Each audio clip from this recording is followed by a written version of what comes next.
야, 이 미친년아. 내 아들이 네 애미 아들이야? 비상금이 네 돈이야? 남편은 어머니 뒤에 서서 고개만 숙이고 있었다고 합니다. 한마디도 못했다고 하죠.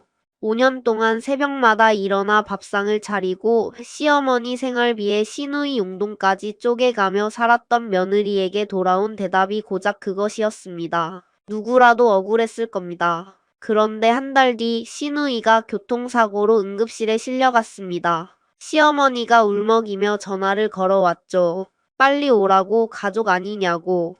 그때 한지수 씨가 입을 열었습니다. 누구세요? 우리 엄마 딸 아닌데요. 시원하면서도 가슴이 먹먹해지는 이 한마디 뒤에 한지수 씨는 어떤 선택을 하게 될까요? 오늘의 사연 시작합니다. 안녕하세요. 저는 32세 한지수입니다. 결혼 전에 바리스타 자격증을 따고 커피를 업으로 삼고 싶었지만 결혼하면서 전부 접었습니다. 5년 동안 시어머니 뒷바라지에 남편 월급 쪼개며 살았는데 친정어머니 수술비를 부탁했더니 돌아온 건 미친년이라는 욕설이었습니다. 한 달 뒤 시누이가 교통사고를 당하고 나서야 저를 찾더군요.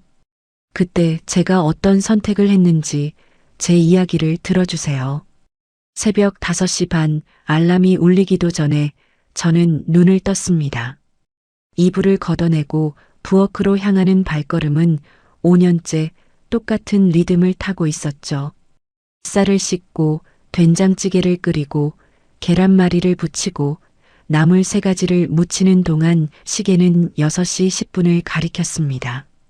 도윤 씨, 밥 차렸어? 일어나. 남편은 대답 없이 화장실로 들어갔고 저는 시어머니 방 앞에 조심스럽게 노크했습니다. 어머니, 아침상 차렸습니다. 안방 문이 열리자마자 오정희 어머니가 상을 훑어보며 입을 비죽거렸습니다. 또 된장찌개야? 어제도 된장찌개였잖아. 나물도 맨날 똑같은 거. 어제는 김치찌개였는데 어머니, 오늘은 시금치나물이랑 콩나물 새로 무쳤어요. 내가 뭘 먹었는지 내가 모를까? 맨날 이 모양이니 밥맛이 떨어지지. 도윤이 식탁에 앉으며 숟가락을 들었습니다. 엄마, 아침부터 그러지 마.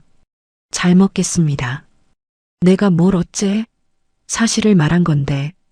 저는 입을 다물고 수저를 놓지 않았습니다. 5년이었습니다. 매일 아침 이 식탁 위에서 저는 이름 없는 사람이었죠. 남편이 출근하고 나면 저는 설거지를 하고 어머니 빨래를 돌리고 거실을 쓸고 닦았습니다.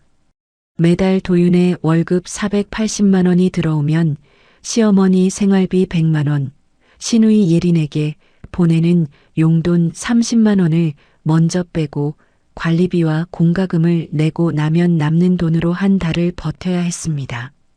제 이름으로 쓰는 돈은 없었습니다. 화장품 하나, 옷 한 벌 사본 기억이 까마득했죠.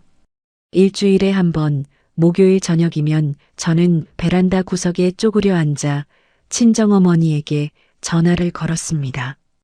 그 시간이 유일하게 제가 숨을 쉬는 시간이었죠. 엄마, 밥은 먹었어? 응, 먹었지. 너는? 시어머니 잘 모시고 있고? 그럼 당연하지. 그런데 그날따라 엄마 목소리가 가늘었습니다. 말 끝마다 마른 기침이 섞여 나왔고 평소 같으면 이것저것 물어보시는 분이 빨리 끊으라며 전화를 서둘러 마쳤습니다.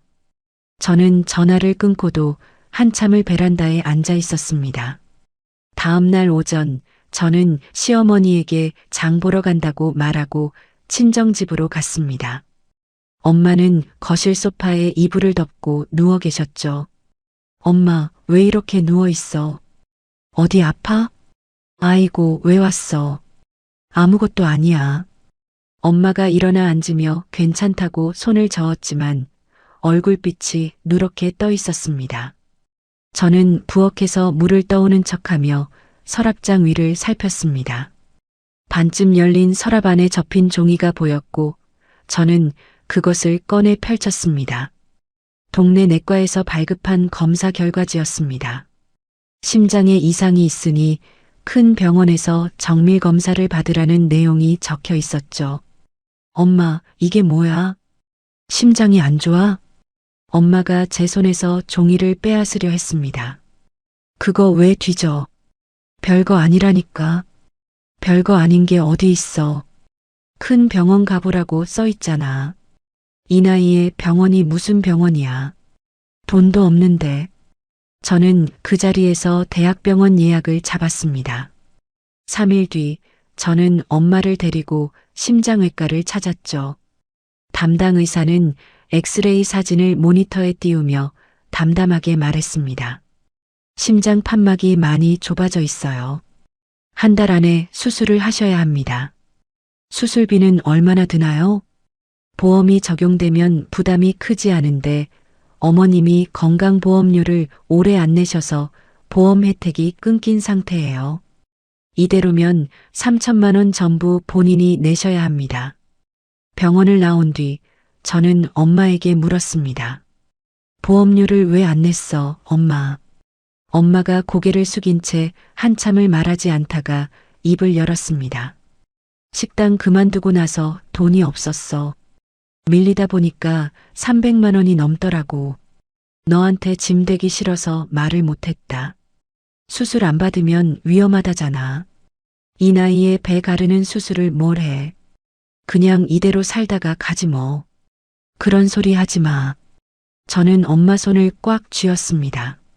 손등에 핏줄이 도드라진 엄마의 마른 손이었습니다. 반드시 수술비를 마련하겠다고 저는 속으로 다짐했죠. 그날 저녁 도윤이 퇴근하자마자 저는 조심스럽게 말을 꺼냈습니다. 있잖아, 우리 엄마가 심장이 안 좋대.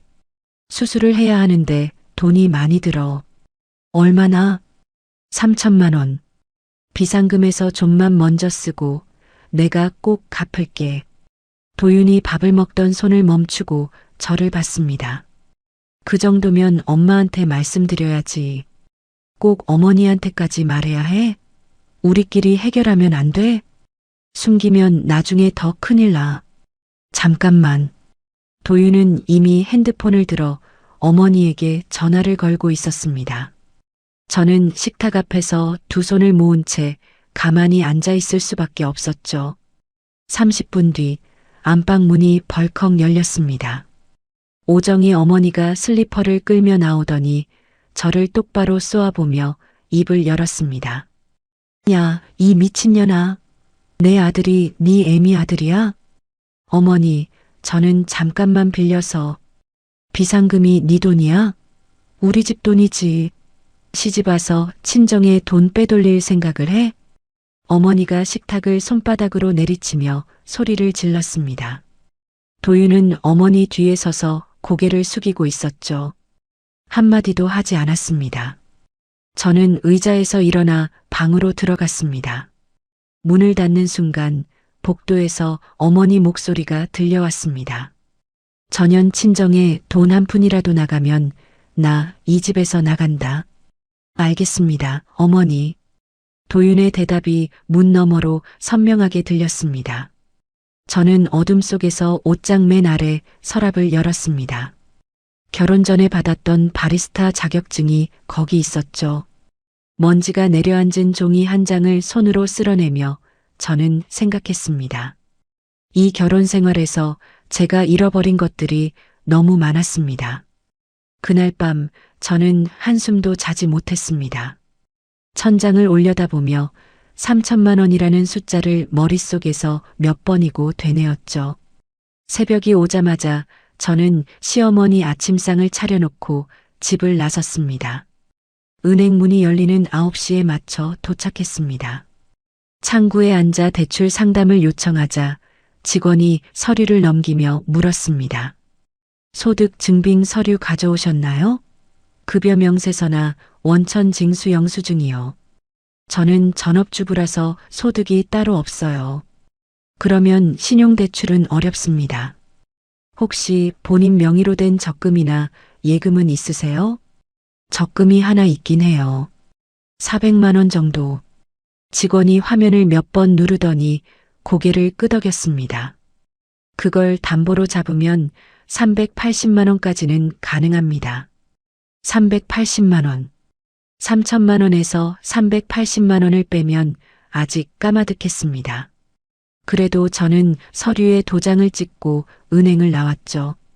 점심때 저는 대학 시절 친구 윤세라에게 전화를 걸었습니다. 세라는 혼자서 작은 디저트 공방을 운영하고 있었죠. 세라야, 나 좀 도와줄 수 있어? 무슨 일인데? 목소리가 왜 그래?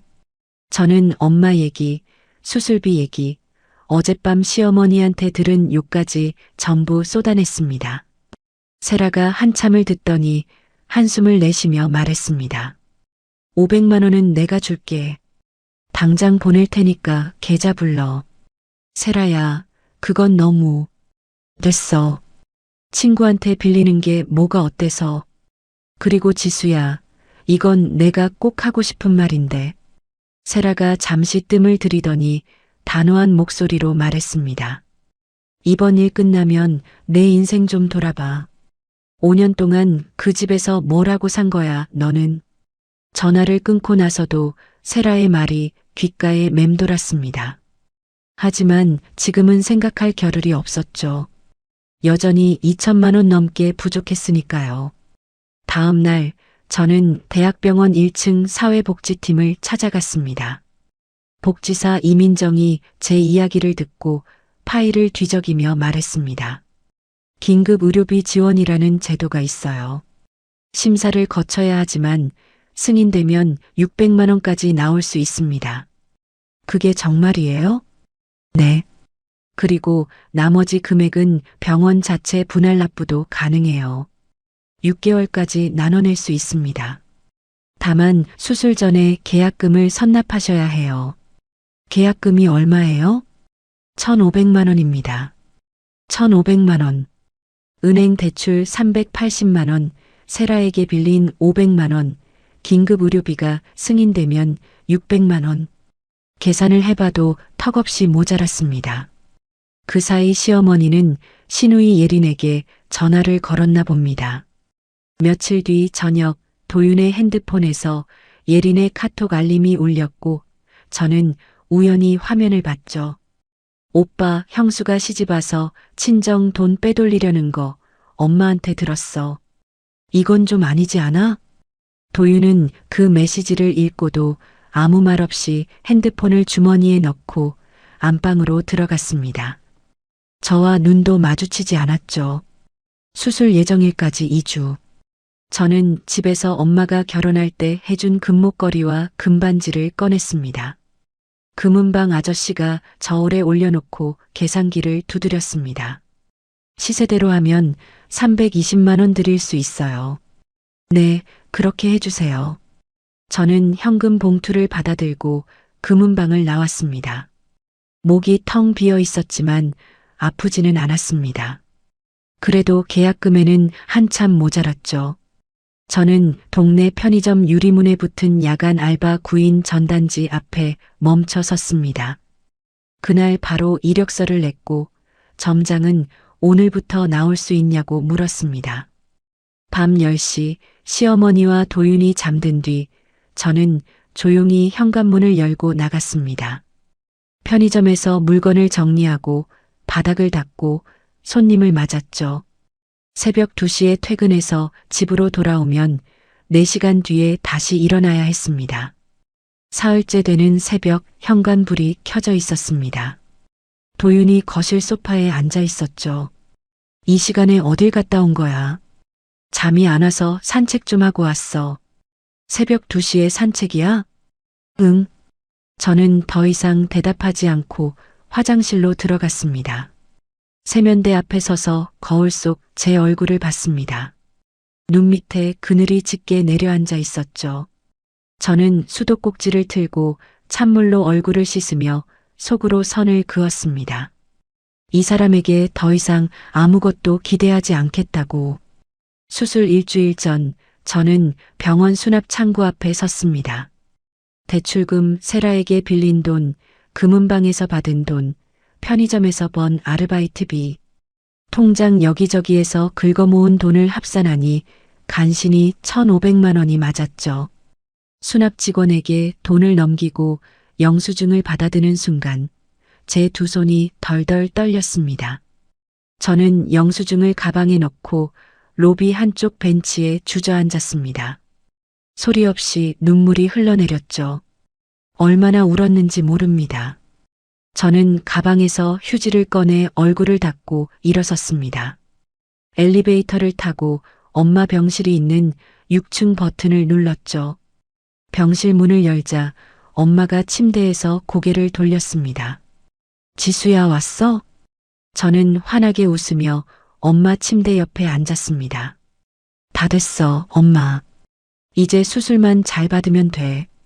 수술 당일 새벽 저는 병원에 도착해 엄마 병실로 올라갔습니다. 엄마는 이미 수술복으로 갈아입고 침대에 앉아 계셨죠. 간호사가 들어와 곧 수술실로 이동한다고 안내했습니다. 복도를 따라 수술실 앞까지 걸어가는 동안 엄마가 제 손을 꼭 잡았습니다. 지수야. 응, 엄마. 너 때문에 이 나이에 또 살아보나 보다. 저는 웃으며 엄마 손등을 토닥였습니다. 당연하지. 수술 끝나면 맛있는 거 사줄게. 들어가. 수술실 문이 열리고 엄마가 침대째 안으로 들어갔습니다. 문이 닫히는 순간 다리에 힘이 빠졌습니다. 저는 대기실 의자에 그대로 주저앉았죠. 핸드폰을 꺼내 도윤에게 문자를 보냈습니다. 오늘 엄마 수술이야.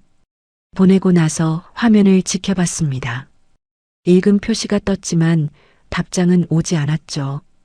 1시간이 지나고 2시간이 지났습니다. 대기실에는 다른 환자 보호자들이 둘씩, 셋씩 모여 앉아 있었는데 저만 혼자였습니다. 옆자리 아주머니가 남편과 나란히 앉아 뭔가를 속삭이는 모습이 눈에 들어왔죠. 저는 고개를 돌려 반대쪽 벽을 바라봤습니다. 점심시간쯤 세라가 김밥과 커피를 들고 나타났습니다. 밥 먹었어? 아니, 아직. 그럴 줄 알았어. 먹어. 쓰러지면 안 되잖아. 세라가 옆에 앉아 제 어깨를 두드려줬습니다. 저는 김밥을 한 줄 먹으며 처음으로 누군가가 곁에 있다는 것에 목이 메었죠. 세라는 30분 정도 있다가 공방으로 돌아갔고 저는 다시 혼자 남았습니다. 5시간이 넘어갈 무렵 수술실 문이 열리고 담당 의사가 나왔습니다. 보호자 김순자 환자분요? 저는 벌떡 일어섰습니다. 네, 저요. 수술 잘 끝났습니다. 경과 지켜봐야 하지만 지금으로서는 양호해요. 저는 고개를 숙여 인사했습니다. 다리가 풀려서 다시 의자에 앉았다가 겨우 일어나 회복실로 달려갔죠. 엄마가 마취에서 덜 깬 채 눈을 가늘게 떴습니다. 저를 알아보더니 갈라진 목소리로 말했습니다. 지수야, 시댁에 연락은 했어? 늦으면 혼나. 저는 아무 말도 할 수 없었습니다. 엄마 이불을 여미고 이마 위로 흘러내린 머리카락을 쓸어 올려주기만 했죠. 엄마 입원 기간은 2주였습니다. 낮에는 병원에서 간병하고 저녁 6시에 시댁으로 돌아가 시어머니 밥상을 차렸습니다.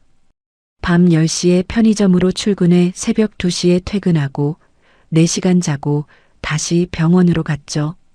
입원 열흘째 되던 날이었습니다.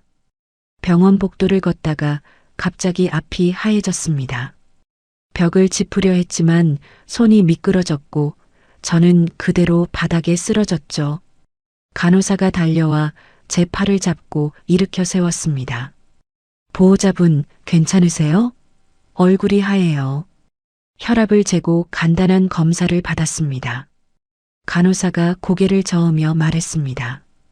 과로의 영양실조예요. 제대로 드시고 주무셔야 합니다.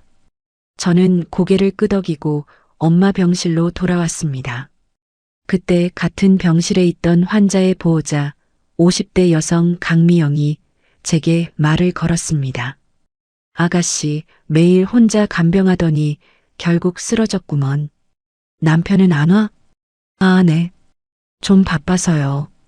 바쁘다. 강미영이 씁쓸하게 웃으며 보호자 의자를 제 쪽으로 끌어당겼습니다. 나도 예전에 그랬어.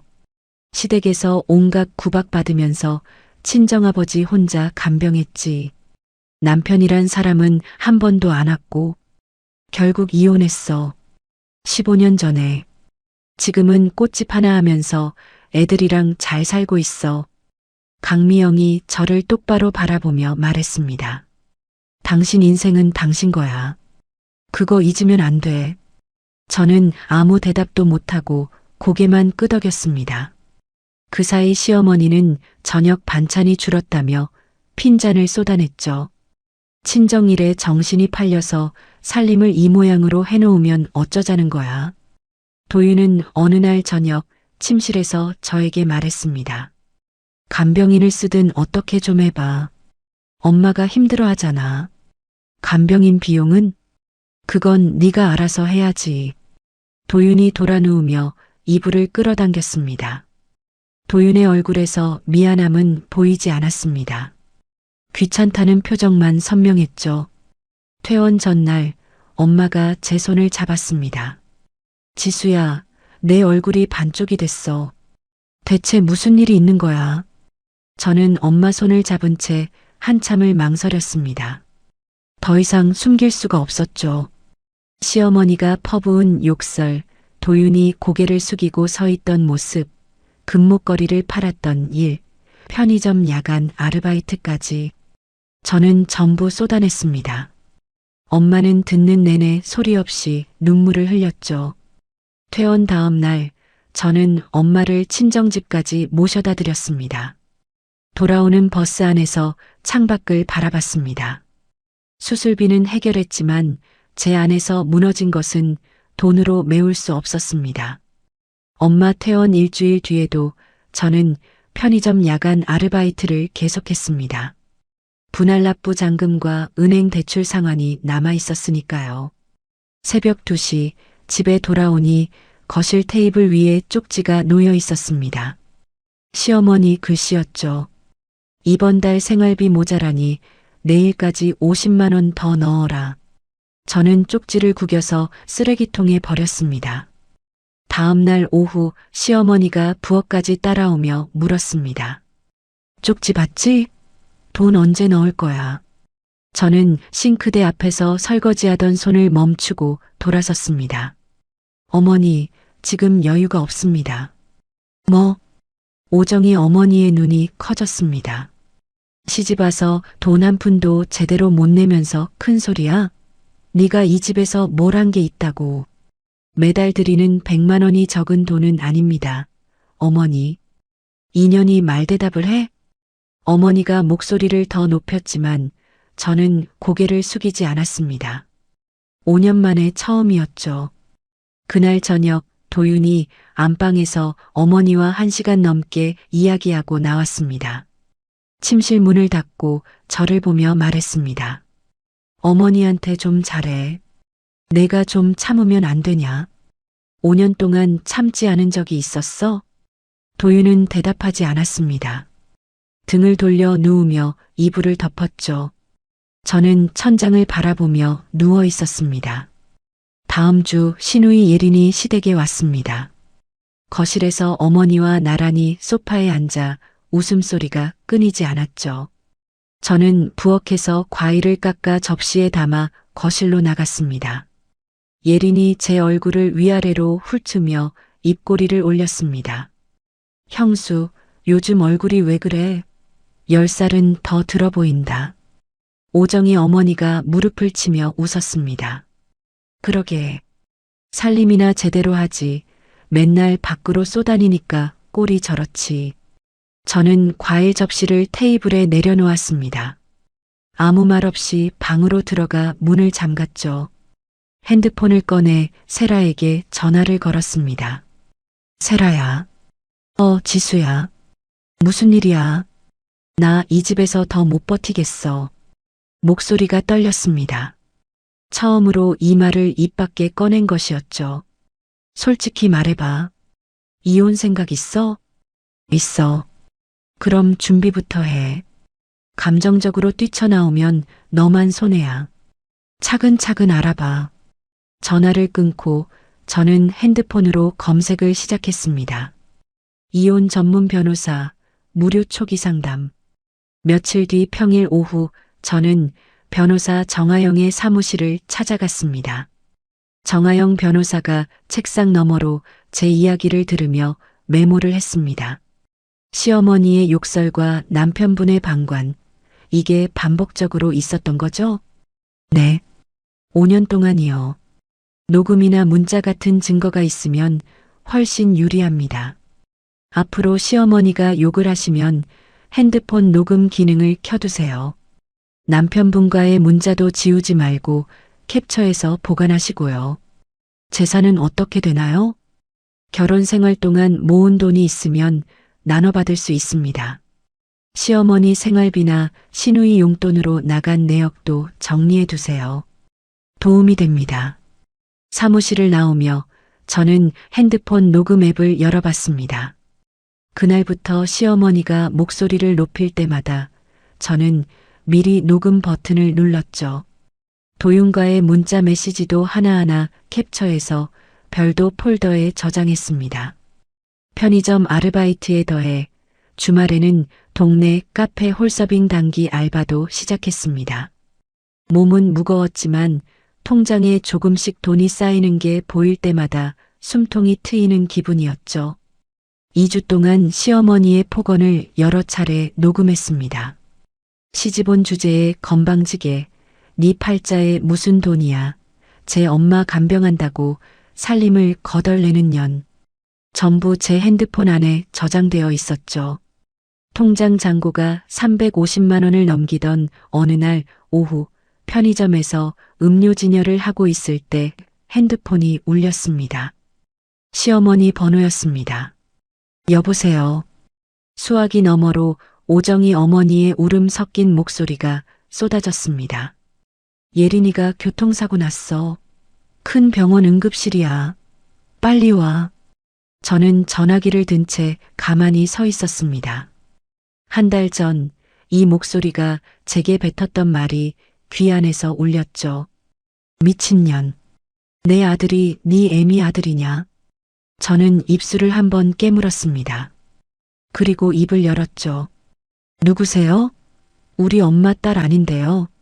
저는 전화를 끊었습니다. 전화를 끊자마자 핸드폰이 다시 울렸습니다. 도윤이었죠. 저는 받지 않았습니다. 한 번, 두 번, 세 번. 네 번째에 저는 통화 버튼을 눌렀습니다. 지수야, 예린이가 음주운전 차한테 치였어. 다리가 부러지고 뱃속에도 피가 고였대. 제발 병원 좀 와줘. 도윤의 목소리가 떨리고 있었습니다. 당신 어머니한테 물어봐. 내가 당신 여동생 뭐가 되는데. 지금 그게 중요해? 사람이 죽을 수도 있다고. 내 엄마 수술비 부탁했을 때 당신 뭐라고 했어? 어머니한테 물어보겠다고 했지. 그래서 어떻게 됐어? 도윤이 말을 잇지 못했습니다. 나한테 전화하지 마. 저는 전화를 끊고 핸드폰을 카운터 위에 내려놓았습니다. 진동이 계속 울렸죠. 이번에는 문자였습니다. 시어머니 번호로 한 통, 두 통, 세 통. 은혜도 모르는 연하 가족이 다쳤는데 어딜 빠져 있어. 네가 사람이야? 짐승만도 못한 년. 당장 병원으로 안 오면 두고 보자. 저는 문자를 하나씩 캡처했습니다. 차분하게 한 장 한 장. 증거 폴더에 저장하고 핸드폰을 주머니에 넣었죠. 편의점 진열대에 남은 음료를 채워 넣으며 저는 생각했습니다. 이 사람들은 자기들이 원할 때만 저를 가족이라고 부른다는 것을. 다음 날 아침 현관문이 열리는 소리에 눈을 떴습니다. 도윤이 거실에 서 있었죠. 병원에서 밤을 샌 얼굴이었습니다. 구겨진 셔츠에 눈밑이 시커멓게 내려앉아 있었죠. 아무리 서운해도 사람이 다쳤는데 어떻게 전화를 끊어. 저는 소파에서 일어나 도윤을 마주봤습니다. 잠깐 앉아봐. 뭐? 저는 핸드폰을 꺼내 녹음 파일을 재생했습니다. 스피커에서 시어머니의 목소리가 흘러나왔죠. 야, 이 미친년아. 내 아들이 네 애미 아들이야? 비상금이 네 돈이야? 우리 집 돈이지. 이어서 도윤의 목소리가 나왔습니다. 알겠습니다, 어머니. 녹음이 끝나고 거실이 조용해졌습니다. 도윤이 입을 벌렸다가 다물었습니다. 한참을 서 있다가 겨우 말을 꺼냈죠. 그건 그때 상황이 그랬던 거야. 어머니가 흥분하셔서. 상황이 달라진 게 아니야. 당신이 처음부터 그런 사람이었던 거지. 도윤이 손으로 이마를 짚었습니다. 무슨 말인가를 더하려는 듯 입술이 움직였지만 저는 이미 핸드폰을 집어넣고 방으로 들어가 문을 닫았죠. 그날 오후 저는 변호사 정하영에게 전화했습니다. 변호사님, 이혼 소송 준비해 주세요. 녹음 파일이랑 문자 캡처, 가계부 내역 다 정리되셨나요? 네, 다 있습니다. 검토해 보겠습니다. 내일 사무실로 와주세요. 다음 날 정하영 변호사가 제 자료를 하나씩 넘기며 고개를 끄덕였습니다. 충분합니다. 재산 나누는 것도 청구할 수 있고 위자료도 가능해요. 한편 도윤에게서 문자가 왔습니다. 예린이 수술비가 급한데 가해자 차가 보험이 없대. 정부에서 받으려면 시간이 오래 걸리고 내가 원하는 대로 다 해줄게. 지금만 좀 도와줘. 저는 문자를 읽고 답장을 쳤습니다. 내가 친정어머니 수술비 부탁했을 때 당신이 해준 게 뭔데? 나한테 도움 구할 자격을 버린 건 당신이야. 보내기 버튼을 누르고 핸드폰을 내려놓았습니다. 그날 밤 저는 옷장을 열었습니다. 결혼 5년 동안 제 이름으로 된 물건을 꺼내봤죠. 옷 몇 벌, 바리스타 자격증, 엄마에게 받은 작은 귀걸이 한 쌍. 그게 전부였습니다. 캐리어 하나에 전부 들어갔죠. 씁쓸하게 웃음이 났습니다. 새벽 4시 저는 조용히 현관으로 나갔습니다. 거실에서 시어머니 오정희의 코 고는 소리가 들렸습니다. 저는 집 열쇠를 식탁 위에 내려놓았습니다. 현관문을 열고 닫고 캐리어 바퀴가 복도 바닥을 굴러가는 소리만 남았죠. 택시를 타고 친정집 앞에 내렸습니다. 새벽 공기가 차가웠죠. 초인종을 눌렀습니다. 잠시 뒤 엄마가 문을 열었습니다. 새벽에 캐리어를 끌고 온 딸을 보고도 엄마는 아무것도 묻지 않았죠. 엄마, 나 집 나왔어. 엄마가 저를 끌어안았습니다. 마른 팔이었지만 단단했죠. 잘했다. 이제 내 인생 살아라. 저는 엄마 어깨에 얼굴을 묻었습니다. 울지 않으려 했는데 눈물이 저절로 흘러내렸습니다. 친정집에서의 첫 아침, 저는 눈을 떠서 시계를 봤습니다. 8시였죠. 새벽 5시 반이 아닌 아침 8시에 눈을 뜬 것은 결혼 후 처음이었습니다. 부엌에서 된장찌개 끓는 냄새가 났습니다. 거실로 나가니 엄마가 식탁에 밥을 차려놓고 계셨죠. 된장찌개, 계란말이, 깍두기. 앉아. 밥 먹어. 저는 식탁 앞에 앉았습니다. 국 한 숟가락을 입에 넣는데 목이 뜨거워졌죠. 결혼하고 나서 누군가가 저를 위해 밥상을 차려준 적이 없었습니다. 저는 일부러 밝게 웃으며 숟가락을 들었습니다. 엄마, 맛있다. 많이 좋아졌네, 몸. 그래도 아직 무거운 건 못 들어. 넌 그거 다 먹어. 뼈밖에 안 남았잖아. 밥을 먹고 설거지를 하는데 핸드폰이 울렸습니다. 도윤이었죠. 문자가 계속 쌓였습니다. 제발 한 번만 만나서 얘기하자. 전화 좀 받아. 이러지 말고 집에 와. 내가 잘할게. 저는 읽기만 하고 답하지 않았습니다. 대신 변호사 정하영에게 전화를 걸었죠. 변호사님, 이혼 조정 신청 언제 할 수 있을까요? 이번 주 수요일에 사무실로 오시면 서류 작성하겠습니다. 수요일 저는 정하영 변호사 사무실에 앉아 서류를 작성했습니다. 결혼 생활 5년 동안의 가계부를 펼쳐놓자 변호사가 계산기를 두드렸죠.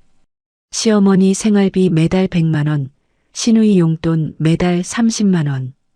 5년이면 7,800만 원이네요. 네. 이 자료가 재산 나눌 때 아주 중요한 근거가 됩니다. 잘 정리해 두셨어요. 사무실을 나오며 저는 가계부를 가방에 넣었습니다. 5년 동안 한 푼 한 푼 적어 놓은 숫자들이 이렇게 쓰일 줄은 몰랐죠. 며칠 뒤 법원에서 도윤에게 조정기일 통지서가 도착했나 봅니다. 도윤에게서 전화가 왔죠. 지수야, 법원에서 서류가 왔어. 진짜로 이혼할 거야? 그 서류에 다 써 있잖아. 어머니가 너 재산 한 푼도 못 가져간다고 하시는데 나는 그냥 한 번만 만나서 만날 필요 없어. 법원에서 보자. 저는 전화를 끊었습니다. 첫 번째 조정기일 당일 법원 복도에서 도윤과 마주쳤습니다.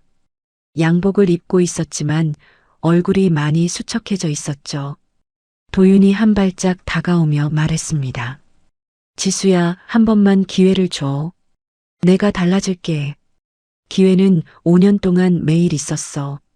저는 그 말만 하고 조정실 문을 열고 들어갔습니다.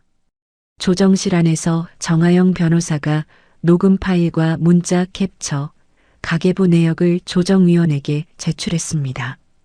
도윤 쪽에서는 아무런 반박 자료가 나오지 않았죠. 도윤이 고개를 숙인 채 테이블만 내려다보고 있었습니다.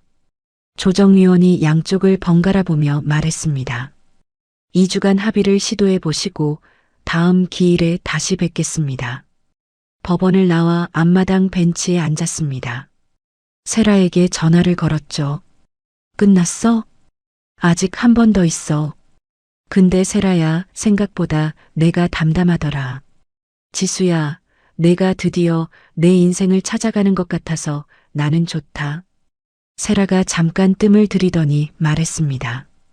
이번 주말에 우리 공방 놀러와. 케이크 새로 만든 거 있거든. 맛 좀 봐줘. 알겠어. 갈게. 전화를 끊고 저는 벤치에서 일어섰습니다. 법원 건물 앞으로 오후 햇살이 비치고 있었죠. 저는 가방 끈을 고쳐 메고 버스 정류장을 향해 걸었습니다. 세라의 공방은 주택가 골목 안쪽에 있었습니다. 10평 남짓한 공간에 오븐 2대와 작업대, 쇼케이스가 빼곡하게 들어차 있었죠. 세라가 앞치마를 두르고 케이크 시트 위에 크림을 바르고 있었습니다. 와, 혼자서 이걸 다 해? 응. 주문 들어오면 만들어서 납품하고 가끔 손님이 직접 사러 오기도 하고. 세라가 크림을 바른 주걱을 내려놓으며 저를 봤습니다. 어때, 부러워? 부럽다기보다 대단해. 내 손으로 만든 거잖아. 이게 다. 너도 할 수 있어. 원래 커피 좋아했잖아. 저는 쇼케이스 안에 줄지어 놓인 디저트들을 바라봤습니다. 마카롱, 파운드 케이크, 쿠키. 세라가 혼자 새벽부터 일어나 반죽하고 구워낸 것들이었죠. 나도 내 손으로 무언가를 만들며 살 수 있을까? 그 생각이 처음으로 또렷한 모양을 갖추기 시작했습니다. 공방을 나와 집으로 돌아가는 길이었습니다. 동네 상가 모퉁이에 빈 점포가 하나 있었죠. 유리문에 임대문의 전단지가 붙어 있었습니다. 저는 발걸음을 멈추고 전단지 아래 적힌 전화번호를 핸드폰에 저장했습니다. 다음 날 오전 건물관리사무소에 전화를 걸었습니다. 보증금은 1,000만 원이고 월세가 60만 원입니다. 지금 가진 돈으로는 부족했습니다. 하지만 이혼 재산 분할이 끝나면 가능할 수도 있었죠. 저는 노트를 꺼내 숫자를 적기 시작했습니다. 보증금, 인테리어, 에스프레소 머신, 컵과 접시, 초기 재료비. 하나씩 적어 내려가니 윤곽이 잡혔습니다. 옷장 서랍에서 바리스타 자격증을 꺼냈습니다. 먼지를 손으로 닦아내고 책상 위에 세워놓았죠. 세라의 소개로 지역 창업 지원센터를 찾아갔습니다. 상담사가 제 이야기를 듣고 서류를 넘기며 말했습니다.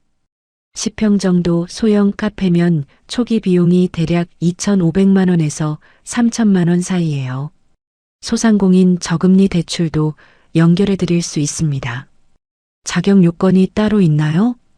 사업자 등록을 하시면 신청 가능합니다. 서류 준비해서 다시 오세요. 센터를 나오며 저는 가슴이 두근거렸습니다. 막연하기만 했던 것이 눈앞에 길로 놓이기 시작한 것이죠. 조정이 결렬되어 정식 소송으로 넘어갔습니다. 두 번째 재판에서 도윤 쪽 변호사가 말했죠. 위자료 500만 원과 재산분할 비율 3대 7을 제안합니다. 정하영 변호사가 자리에서 일어나며 대답했습니다. 5년간 가사노동 기여분, 시댁생활비 지출 7,800만 원, 그리고 반복적인 폭언 녹음이 있습니다. 위자료 2천만 원과 5대5를 요구합니다. 소송이 이어지는 동안 어느 날 저녁 친정집 초인종이 울렸습니다. 인터폰 화면에 도윤이 서 있었죠. 지수야, 나야. 문 좀 열어줘. 진짜 이렇게 끝낼 거야? 끝난 건 오래전이야. 당신만 몰랐을 뿐이지. 한 번만 만나자. 얼굴 보고 얘기할게. 법원에서 보고 있잖아. 더 할 말 없어. 저는 인터폰을 끊었습니다.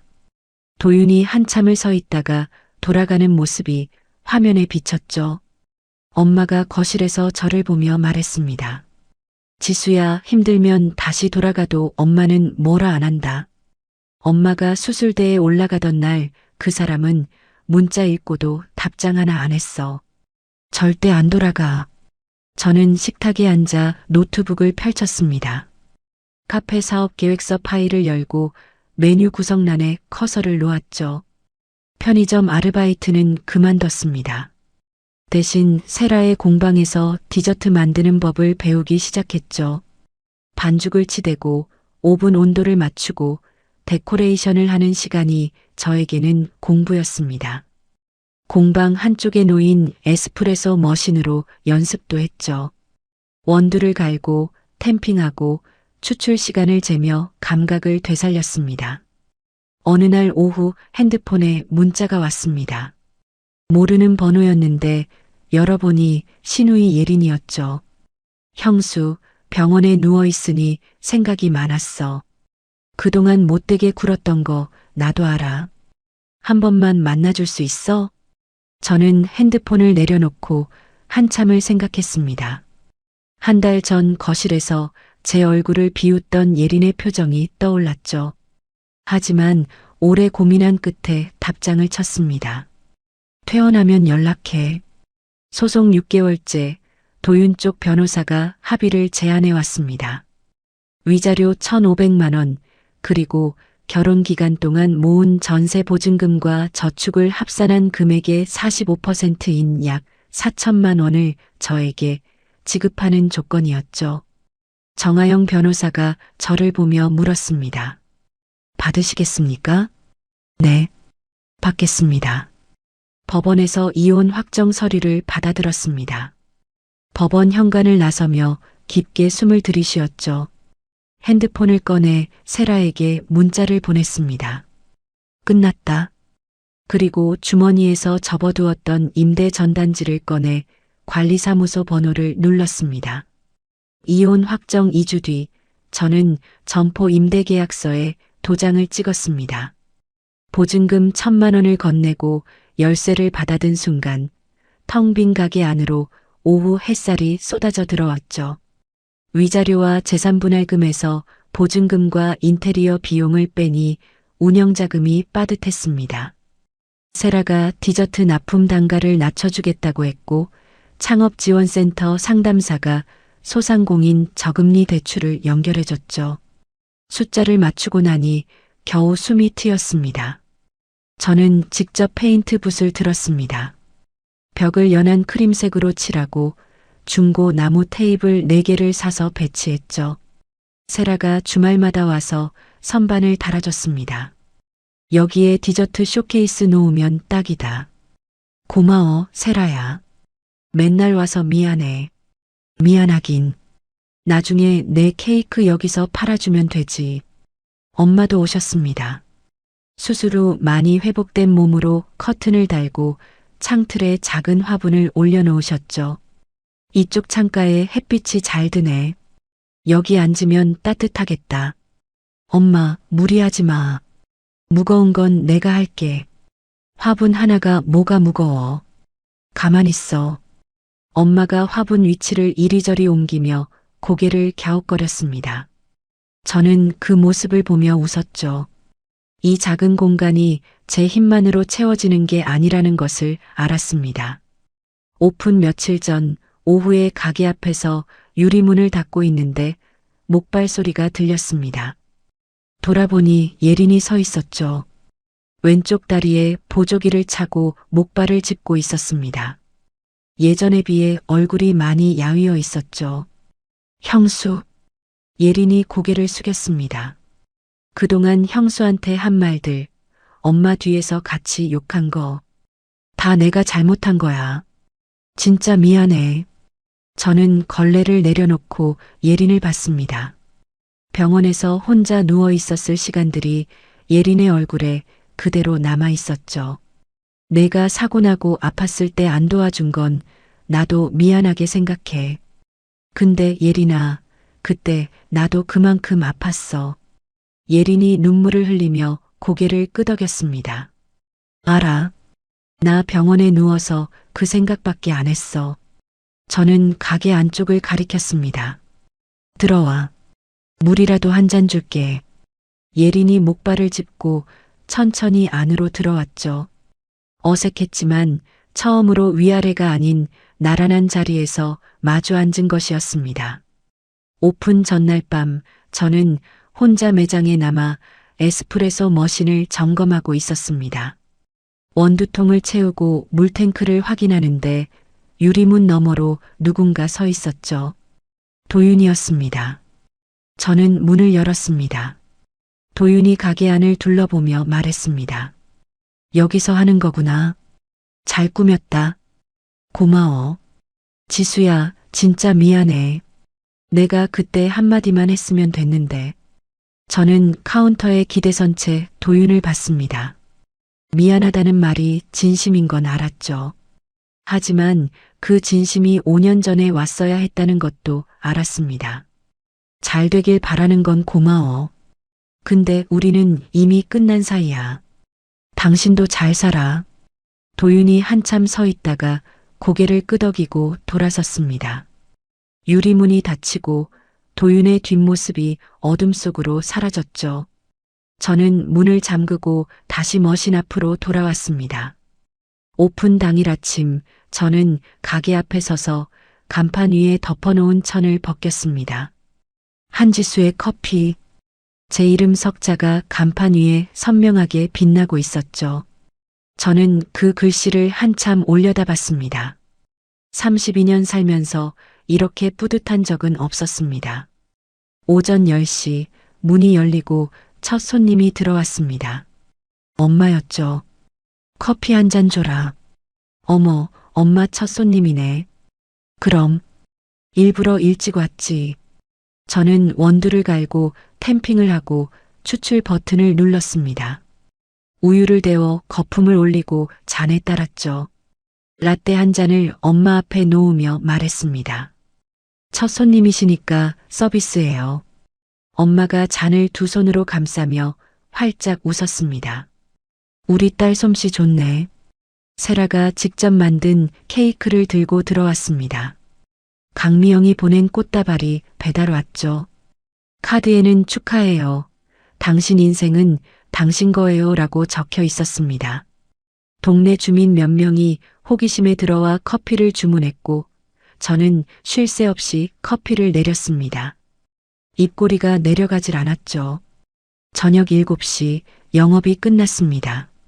매장을 정리하며 오늘 하루 매출 전표를 세어봤죠. 47잔. 대단한 숫자는 아니었지만 전부 제 손으로 벌어들인 돈이었습니다. 저는 빈 매장에 홀로 앉아 에스프레소 한 잔을 내렸습니다. 천천히 한 모금 마시며 카운터 위를 봤죠. 바리스타 자격증과 사업자 등록증이 나란히 놓여 있었습니다. 나는 한지수입니다. 소리내어 말하고 나니 가슴 안이 따뜻해졌습니다. 저는 커피잔을 내려놓고 자리에서 일어났습니다. 내일을 위해 원두를 체크하고 냉장고 재료를 확인하고 문을 잠갔죠. 가게 밖으로 나와 간판을 한 번 더 올려다보고 집으로 향했습니다. 여기까지가 제 이야기입니다.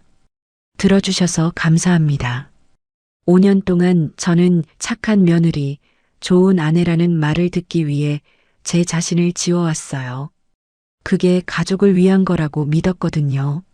그런데 정작 제가 도움이 필요했을 때 가족이라고 생각했던 사람들은 아무도 제 편이 아니었습니다. 혹시 지금 이 이야기를 들으면서 나도 그렇다고 느끼신 분이 계신가요? 참는 게 당연하다고, 내가 조금만 더 견디면 된다고 스스로를 다독이고 계신 분이요. 그 마음 제가 너무 잘 압니다. 그런데 한 가지만 말씀드릴게요. 당신이 참고 있는 그 시간 동안 당신의 인생은 계속 흘러가고 있어요. 아무도 그 시간을 돌려주지 않습니다. 저도 늦었다고 생각했는데 지금 제 카페에서 커피를 내리며 이렇게 살고 있잖아요. 늦지 않았습니다. 당신의 이름으로 된 인생을 시작해도 괜찮아요. 오늘도 들어주셔서 고맙습니다. 오늘도 이야기 끝까지 들어주셔서 감사해요. 구독과 댓글은 저에게 큰 힘이 됩니다. 그럼 오늘 하루도 좋은 하루 보내시길 바라겠습니다.